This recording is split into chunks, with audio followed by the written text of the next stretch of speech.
छूटे तो हार आंगन बाबुल के आंगन छूटे आज, अखियां से नीर बहेला। खेलल कूदलो ही छैया में, हर सपना आज ढहेला। गुड़िया संग बीतल बचपनवा, ओ दिनवा याद सतावे। तोहरे गोदी में हंसी खुशी अब सब सपना बन जावे।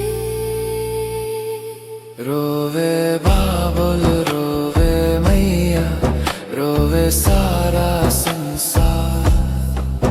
आज बिटिया होगी पराई, छूटल बाबुल के द्वारा।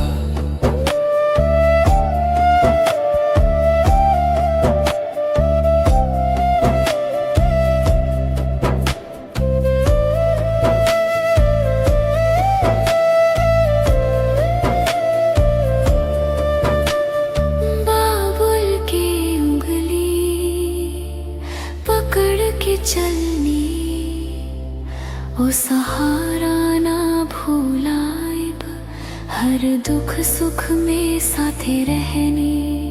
अब कैसे दिल समझाइब, भैया के संग हंसी ठिठोली। हो प्यार कहाँ से पाइब, छूटे घरवा छूटे ममता।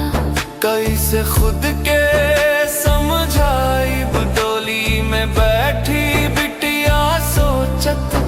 कैसे दिन अब आई, बाबुल के ममता छूटत आज, अखियां से नीर बहाई। रोवे बाबुल रोवे मैया, रोवे हर एक दिल के तार। बाबुल के आंगन छूटे आज, टूटे सब संसार। ओ बाबुल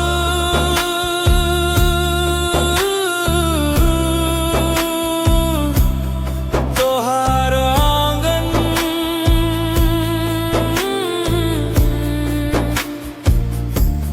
हमसे आज